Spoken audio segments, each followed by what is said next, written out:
Hi guys, how are you? Welcome back to my garden on this glorious spring day. Let me just step with you into the sun so you get to see. Oh, I can't see a lot now because of the sun, but I hope you can tell. In my back, clear blue skies, the most beautiful spring day you could possibly dream of. Wonderful, but it was a really cold night which came with frost, so the ground is frozen, which means that the project that I initially had in mind to do with you today can't happen because that would have involved some digging. But there's another great project that I can actually tackle, and it's perfect to do it on such a lovely sunny day as today. And I'm trying to find a note in my back. I want to prune a little bit. Like, first of all, you might remember in one of my previous videos, I was talking through that I need to give a nice trim to the topiaries. It's not really a topiary though, but like to the evergreen standing next to the main entrance area, because right now they're looking rather woolly and not really nice and crisp. So this is a thing that I do twice a year usually, and it's definitely the perfect time of the year to do it now. And the second thing that I need to do, but I think I'm going to start with that actually, is, just want to show you right at the back of the garden. Where is it? There. There is a pear tree, which is a really wonderful focal point of the garden, but it is a perfect time of the year to really get in there and prune it as well. So if you happen to have a pear tree or an apple tree, for example, in your own garden, then let me tell you, now is a good time of the year to get in there and prune it a little bit. So what I want to do now is take you with me to the back of a garden and explain you a little bit on how I prune my pear tree. I have prepared everything that I need for today's project. I've already got my ladder here, well, the tripod as well, that is not so needed for the pruning, but I've got my saw, I've got my loppers, everything is sitting in the wheelbarrow. I'm going to show you in a second. But before I start tackling the tree, I just want to give you a few information about how to do it and why it is a good time of the year to do it now. So when you want to give a good prune to your apple or pear tree, there are two times of the year when you should do it. First one is a so-called winter prune, and that happens in between January and April. So I'm right in the perfect time to do so.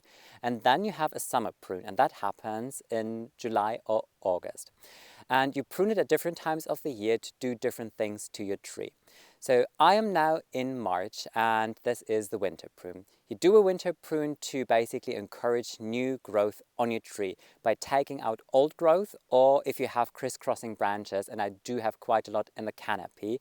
What I intend on doing is flip the phone in a second and show you how the tree looks, because a couple of years ago, I think probably 10 years ago, it was pruned completely wrong, and it had no nice growing canopy at all, and it came back to a nice shape now. In theory, Monty Don, love him from Gardener's World and from many, many amazing books, once said when you prune your apple or pear tree, you want to prune it in a way that a pigeon has the ability to fly through it. I don't do that. Maybe he has smaller pigeons than we do have here, because if I would do that, I wouldn't be left with a lot, to be fair.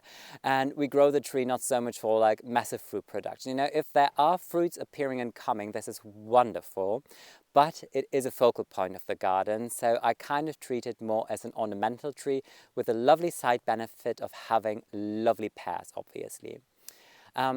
When I say you prune it at this time of the year to encourage new growth, the reason is that pears, most pears at least, as far as I know, they fruit best on 2-year-old stems. And this is why you should make sure that you always get out a lot of the old branches. I'm just trying to find it here. You see a lot of these branches that are in here are really, really old, kind of rickety. They do flower though. This is a variety that flowers fairly well on old growth. I can't tell you what variety it is, because I think this pear tree was probably planted, I don't know, 35 years ago. I have no idea. It's been here since I was here, and already back then it looked like a quite good, decent sized tree. This is, I think, the most important things that you should know about a winter prune. In a summer prune that you do in July and August, what you do is you just take out size, basically. You don't really encourage new growth or anything. This is more like a control of like when the tree is too big and you just want to make sure that it is a little more manageable. You can just reduce it in height or in general size, basically. And I think these are the most important things that I just want to talk to you about, tell you about it. I mean, obviously, if you could just Google it, you can open a textbook and you will find so many more information about it. But I think these are just the most important key facts. So what I want to do now is flip my phone and show you how the tree actually looks like, and show you some example of branches that I intend on taking out. So these are the tools that I'm using. I've got like a really nice long pair of loppers here, and then two different kind of saws, like a smaller one that I could just like, let me take it. Does it work like this with one hand? No. I need to push the button and then you can just take the saw out like this, which is really nice for storing because then the blade is not out. Really like this one. And then this bigger one here, which obviously is quite good because it's just like a longer blade and you also have this hook here on the top. So I really like to work with these tools. And as you can tell, I'm a little brand loyal. This is a German brand. It's just about grandparents and parents used to work with that. So I think it just comes with a little bit of history for me. Right, Alfie? Does it? Yes. So let me show you how the tree actually looks, and I think I need to walk back a little bit to give you a good look at it. So you can tell probably, maybe I should walk back even further, that it has a lot of new growth here and a lot of old growth there. So what happened is, I think approximately 10 years ago, somebody came in and just chopped it off here. So it was flat as a pancake on the top and it looked hilarious. So we didn't touch it for quite a while. Like last year I came in and already gave it a good trim on the inside, on the top canopy, but I want to get in there again. So what I want to do is leave most of the big, strong, good looking branches, and everything that is spindly and small, try to take it out, and also try and take out things that are crisscrossing in there. I'm not sure if you can see it on the phone. There is here. There are branches, I hope you can see it, that are crossing and rubbing. And rubbing is never good on wood because then fungal disease can come in, and this is really the enemy for any kind of hardwood. Definitely not what you want to have. And also when I take, I'm not sure if I told you before, but if I take out more branches at the top canopy, I allow more air in, and when the air can circulate well, you avoid any fungal disease on the leaves. So this is the reason on why I really try and prune it. And then I also try and get in here and see which of the old wood and old branches I want to keep. But they do still flower. This is the thing. I'm not sure if you can tell. There are buds and they do flower beautifully. Like at one point later in the year, I can show you how the tree looks when it is in bloom, because it is a wonderful cloud in white. Absolutely amazing.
I'm done with the pear tree and I'm happy about the progress that I made. And it's funny, it's one of those things like, I trimmed that thing last year already, and trust and believe I've taken out quite a lot of branches, and this year again. And when you're up there on the ladder, you feel like, okay, I cut this and that, and yeah, it should be okay. Then you go down again, you look at it from a distance, you feel like, yeah, but there's still like 200 branches and I still need to take out some of them. So I have quite a huge pile. So this is everything that I've taken out from one pear tree, which I think is ridiculous, but this is how it looks.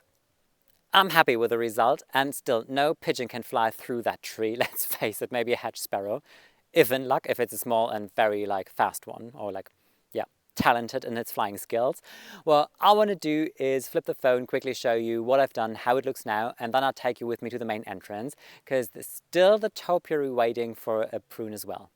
This is the final result. I'm not really sure if you can tell a difference. I think I can, or maybe I just think I can because I want to, because I spent so many hours stripping it back and just hanging in that tree, literally. So I think you can tell that, like here at the bottom layer, I really took out quite some of the really old branches, like what you should do as well, and I'm not sure if I mentioned it before, take out any dead wood and take out those things that really have a lot of lichen on it and where you can just tell no new shoots are appearing. So I only left like those old branches here where I could see they are having new lovely shoots basically. Then on the top you can tell there are a lot of these like vertical growing stakes here. And what I did there is just make a decision, just see which are the strongest ones. I left those, and when something was looking too spindly or just growing too close to another, then I tried to take it out. So I've taken out quite some of those long ones as well. So I have a definitely more open and nicer canopy here. Still, I think I could have taken out a couple more, but that could still happen next year then. I think now I just want to see how it develops and what happens and how it does, because all of this is what I've taken out, and I still think this is quite a lot considering that it's just from one tree, and you can tell there are these really long stakes here. This is all one branch. It's at least 4.5 meters in length, which is ridiculous. But I think I have quite a lot of material to work with for my dead hedge now, which is wonderful. And I thought maybe there's some nice straight ones. Well, maybe they're not now looking at it. I thought there's some nice straight ones that I could even try to use for, I don't know, maybe doing a reef or something like that. But what I'm definitely going to do is a lot of them actually have buds appearing, like here.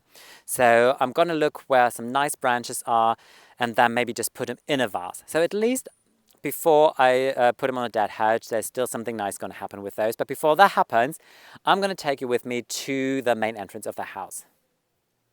I prune these beauties twice a year, and the reason for it is that I want to make sure that they stay in a nice, crisp and tidy look, and obviously at the moment they are not. So this is a perfect time to really get in here. I don't think this is an arborvitae. I really don't know what it is. It was already here when I came, but it is close to arborvitae, because when you check it, in the inside, there is quite fast brown patches in here, so dead material basically.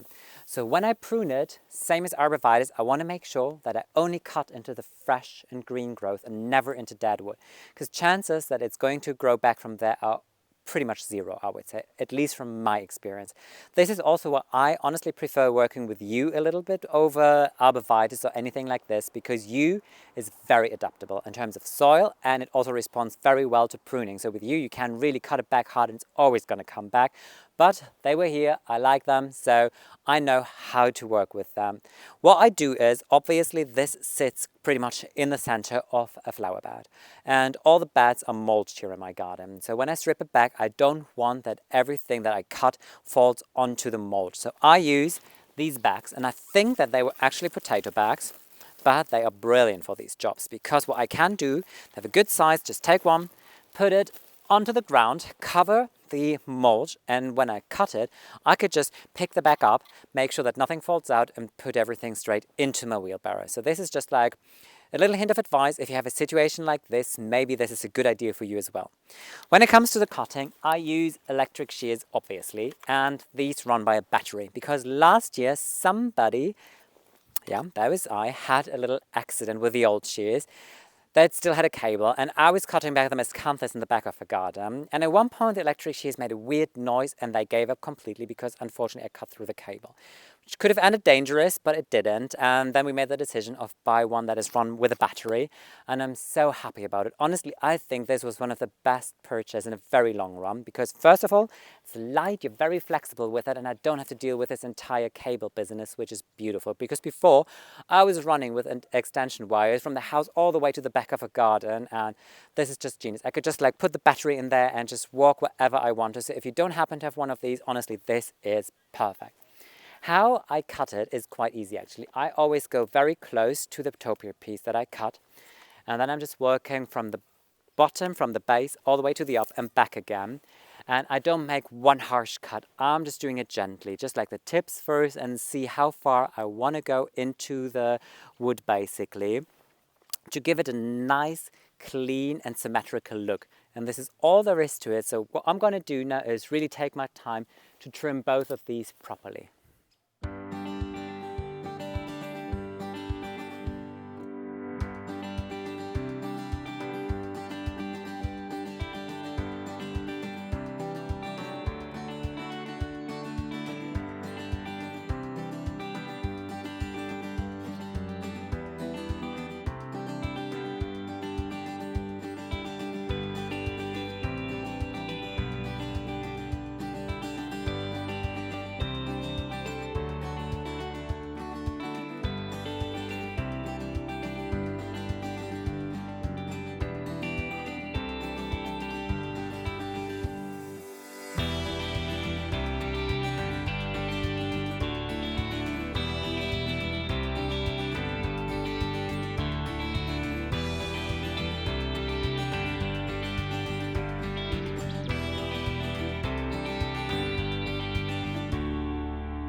Alfie is chasing her tail. It's adorable when she's doing that. All right, I think now she has enough. Eventually, let's see. But I just want to show you how it looks now. 10 times better. I mean, it looks like a wonky Easter egg, at least like the one on the right, like that one here clearly does. And even more surprising, this happened to come out of one plant. So they are not even two plants. So I don't really know what happened. At one point there was like this funny side shoot. But yeah, you can clearly tell like this side here is north facing. So it's not as dense and nice, while that side here is southwest facing, which looks a lot better. But that is all right. In general, I'm still hoping that the other side is going to bounce back. And at the base, they are quite brown. But this also happens because there are a lot of perennials as an underplanting. So during the summertime, they don't get too much of sun.